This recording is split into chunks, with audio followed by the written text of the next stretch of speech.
Good evening, Assalamu alaikum wa rahmatullahi wa barakatuh, and welcome to News in Focus. My name is Faraz Patel. I'd like to thank you, the viewer, for staying with us on Hilaal TV, DSTV channel 347. Now, this week, within the economics world, will be dominated by the World Economic Forum taking place in Davos. Now, ahead of that, the World Bank's outlook projects that the GDP growth in South Africa will increase to 1.4% this year and 1.5% next year, which reflects the positive impact of continued reform momentum, particularly in the energy and logistics sector, along with the rising public investment. According to that very same report, private consumption and private sector investments are expected to remain the main drivers of growth, supported by the ongoing efforts to improve public expenditure efficiency and ease supply side constraints. Now, this comes as South Africa,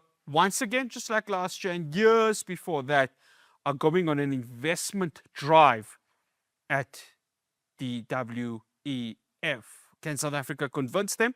Of course, South Africa has just come from the G20 presidency. And of course, this comes at a time where the geopolitical aspects of the world is as high as ever. We see the pending attacks that could occur in Iran. Earlier this year, we saw what happened in Venezuela.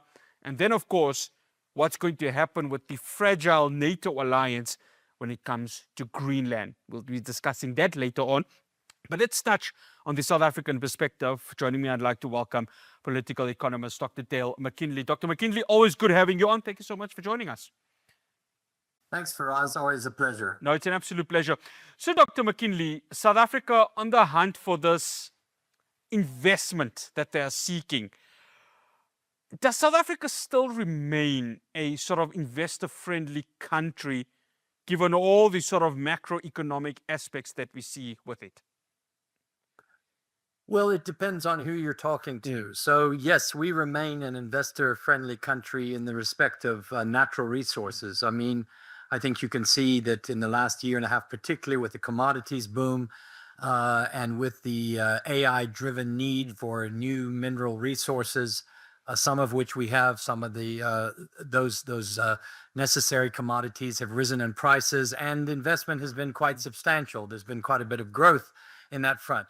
On other areas, it's not so much. Our automotive industry, which has been hit by the tariffs, the agricultural industry has done fairly well. So, yes, we do remain an investable country, depending upon the sector you're investing in. But I think that, as you mentioned in your previous, your introductory comments, I think the biggest concern for those that are outside or others that are looking to South Africa is going to be two things. One, the political stability of the government, the GNU, and two, the infrastructure and the electricity and the reliability of the infrastructural inputs into any investment. So I think those two things remain fairly big concerns.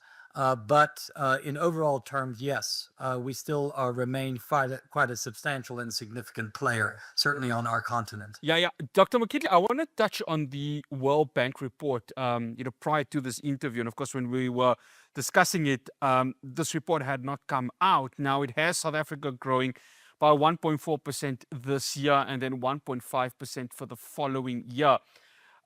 Is that something, and of course it's going to be led by Minister of Finance Enoch Godongwana, can he go with these statistics and say, look here, we've got something that you can work with, let's go ahead and make this happen from an investment perspective?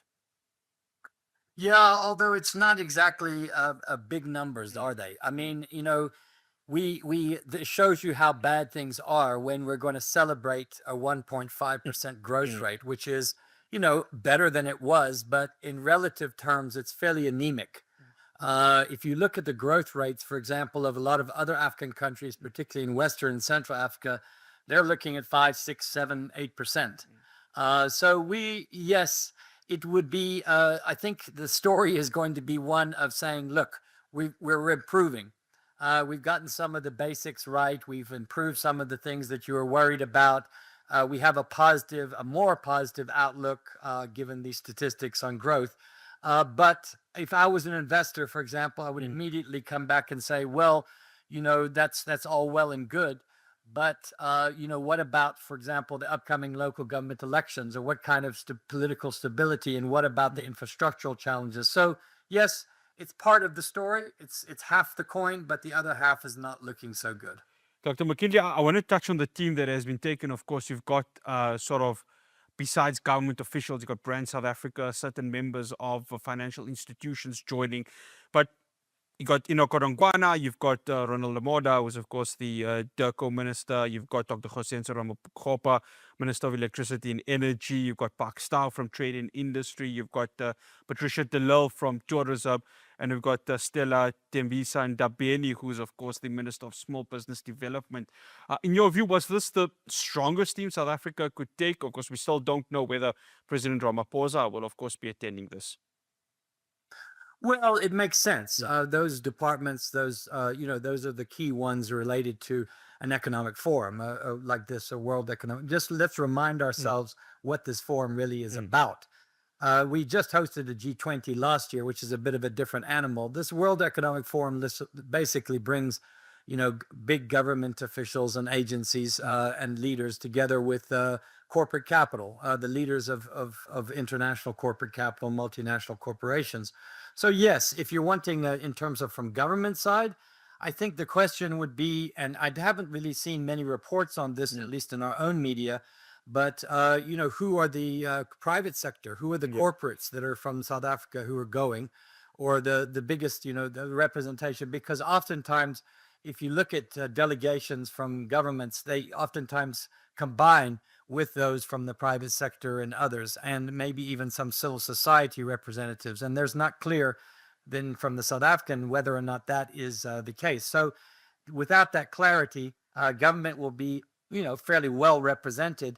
But the question for, I think, many of us would be, what are they offering? What are they offering these, and who's at whose expense? So one can say, well, you're selling South Africa, but at what price? And I think that's the concern of many citizens, which is to say you have to balance off investment and things with sovereignty. We have noticed how corporations and others can come in and bully us and demand all sorts of very stringent conditions and requirements that are not good necessarily for workers or for our own economy, but are good for investors. So the question I would have for our government officials is not necessarily who they are, but what are they offering? There's something interesting you've mentioned there, Dr. McKinley, on the sovereignty perspective. And I guess each country wants to maintain its sovereignty and have a strength there. But at the same time, then the countries need to open up for the sort of investment there. And I want to touch on from a South African perspective. South Africa, in terms of international diplomacy, is in a bit of a spotlight now, given what we saw with the naval drills and, of course, Iran's involvement there. Does South Africa go there still with a certain bit of strength that, given how we deal with our sovereignty, South Africa can still sell itself but still maintain its sovereignty? Or does South Africa go there with probably little strength, given what we have seen within Simonstown? Look, I think it's mostly of concern to Trump in the United States. My sense is that the Europeans and the Asians and many of the others, Latin American countries that are going to be there, are not as concerned about this issue. We'll see it for more or less what it is, which was, it didn't come off very well. I don't think it was handled very well, but I don't think it's of massive strategic and economic importance for most countries. The Trump administration, yes. The United States, yes, they're going to weaponize it as they always have, whether it's the Palestinian issue, whether it's our relationships with other countries, particularly China and others. They're going to weaponize this. They don't like South Africa. They don't like our administration. And we can expect headwinds on that front, I think, further.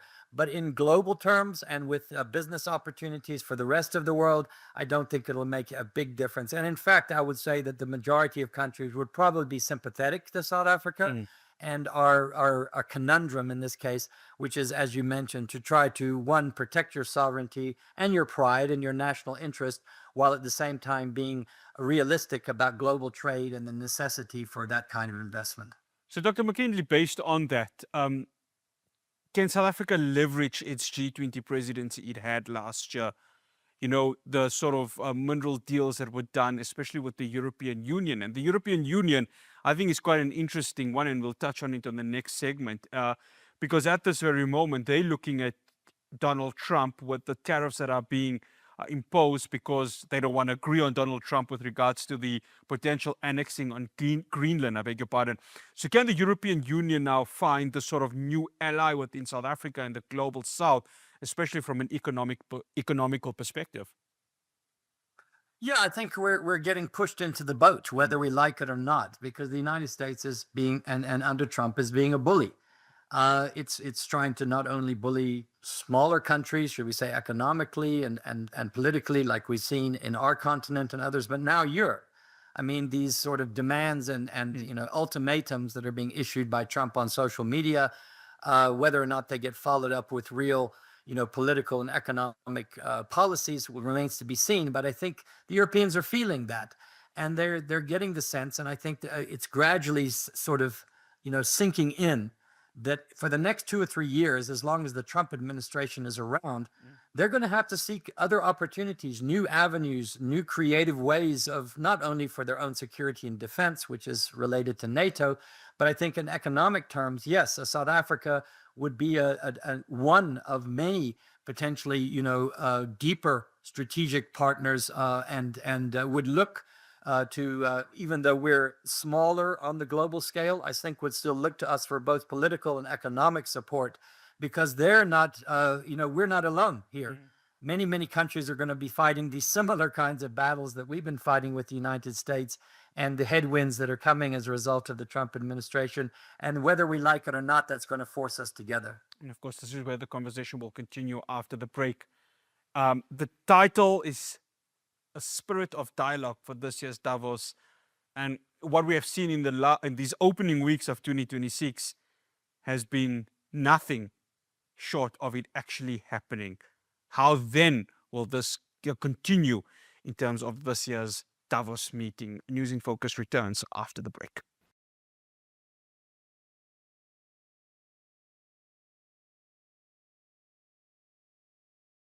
Welcome back to News in Focus. Now, of course, the theme for this year's World Economic Forum meeting is a spirit of dialogue. And Dr. McKinley, if we were just to look at the opening weeks of this year, and my words, so much has happened when it comes to the US. And of course, the reason why I bring up the US is that they still remain one of the largest economies in the world.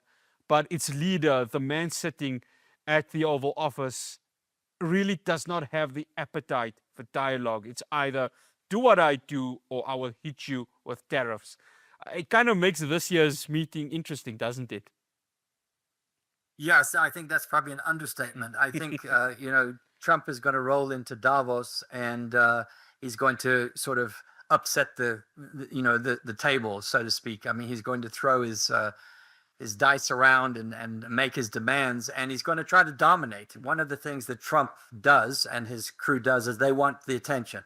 They want things to be focused on them, and I'm sure he's going to do most what he needs to do in order for that to happen. So yes, it's going to be quite a different kind of Davos this time, because, and this is the main reason, is Trump is basically fundamentally upturning the order of things that has existed for the last, let's say 30 or 40 years, post-World War II era. And that at the heart of that order has been a US-European alliance, strategic, political, economic, that he is basically now, throwing out the window. So that is going to force the participants in Davos to have a different kind of dialogue. So there is going to be dialogue, but I don't think it's going to be the one that they had expected it to be. Dr. McKinley, and at the time, of course, when he announced Liberation Day, towards the end of March and the start of April with the tariffs, I'd like to think he didn't do himself any favors. And of course, with the European countries, and you've mentioned it, the sort of historical alliance that the USA has had with Europe, he was sort of playing it very carefully on going ahead and imposing tariffs. But my word, in the last few days, he's really upped the ante in saying, either accept the US plans for Greenland or I will hit you with tariffs. And of course, he's hit many of his long-standing allies, whether it's Germany, the Netherlands, the United Kingdom particularly, with this sort of tariffs. So, I mean, he doesn't really enter the World Economic Forum on a back of strength, given the sort of presence that's going to be there. But this is the Trump administration we're talking of. It's sort of like a we don't really care attitude. To do it our way, or we are going to go ahead and really determine how the economies of the world are going to work. Yeah, but you see, the world doesn't really work according to what Donald Trump wants all the time. So let's take the example of European US relations. Europe, I think, is waking up to this. They've played it softly. What they've done so far is they've more or less backed off. They've more or less accepted and tried to negotiate the better deals. Let's lower the tariffs and so forth. But they've taken a back seat.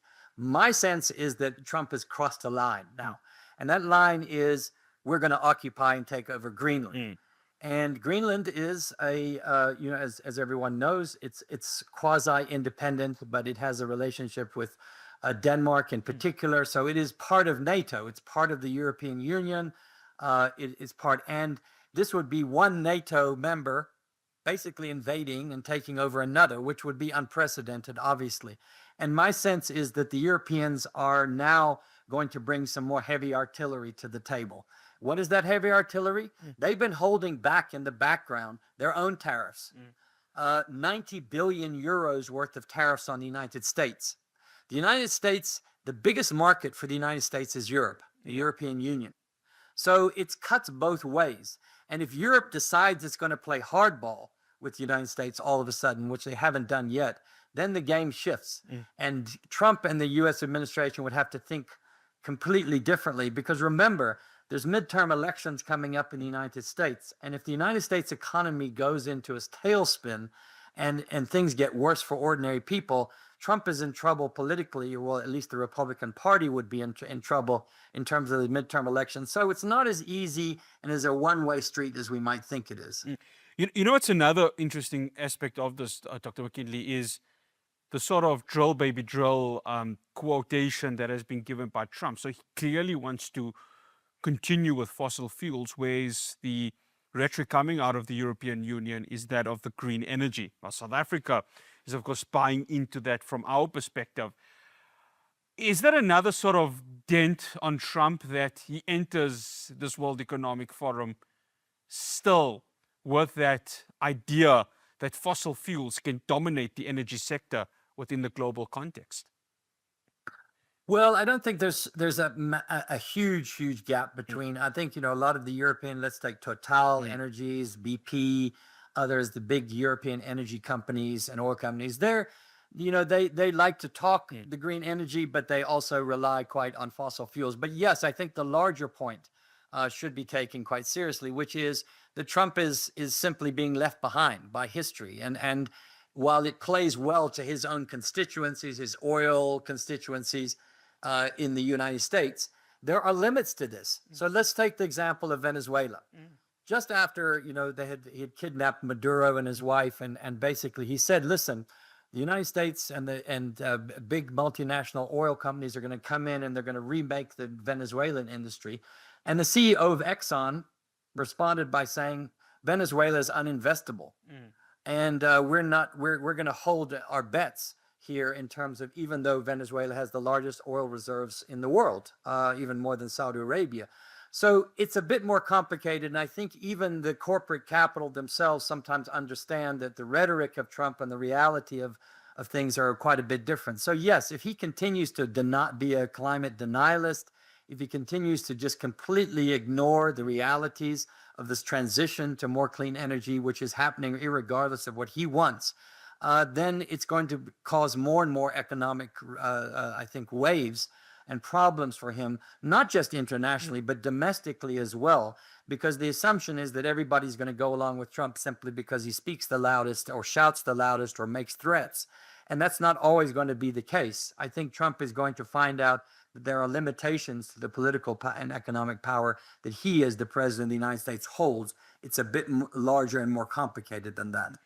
One final question, Dr. McKinley. Is Europe at a crossroads right now? I ask this because the pretext to Greenland, take Gaza, it's not in their continental interest what is happening there, even though Trump has opened up many of the European leaders to join this board of peace. But of course, you have to invest $1 billion US. Venezuela, many European leaders praised Donald Trump for going ahead and kidnapping Nicolas Maduro. Now comes Greenland, where this is a threat to its continental interest. NATO is on a knife's edge right now. What does Europe do? Because this is a moment where they really are going to look at the United States and think it's not working out for us if Trump goes ahead and pushes for this annexation of Greenland. Yeah, it's always that sort of old adage, as long as it doesn't happen to me, I can look the other way. But when it's in your own backyard, well, it's a different story. And Europe's facing this reality now. And I think it's a good thing, personally, because I think Europe and the United States have treated the Middle East, have treated Latin America, have treated the global South as their backyards for decades, for if not centuries. And now we're seeing this, let's not forget as historians how World War I and World War II started. There were European wars predominantly. I mean, Japan being involved later on in World War II, but there were intra-European wars and wars that involved the United States and Europe for the most part. And this raises the specter, even though I think it's hard for us to imagine, this raises the specter of this happening again. So Europe's got some hard choices to make.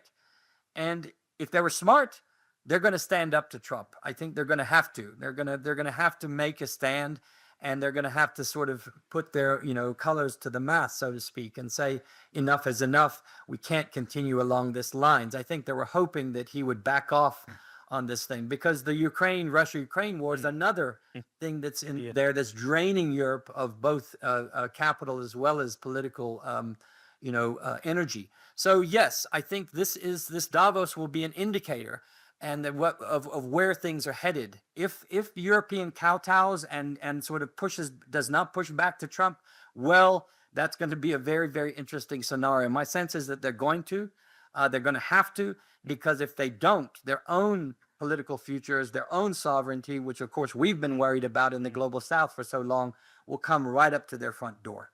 It's going to be interesting how this plays out. Dr. Mckinley, always good having you on. Thank you so much for joining us.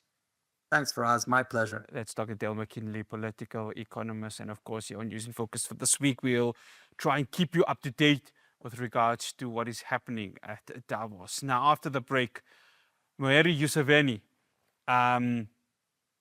he's going to have a 5th decade as Uganda's president. And of course, remember that within the constitution of this country, there's no real time limit to the terms, which means for a leader like Museveni, it's as much power as I can hold for a long period of time. I'm going to be speaking to Advocate Sipho Mantula after the break.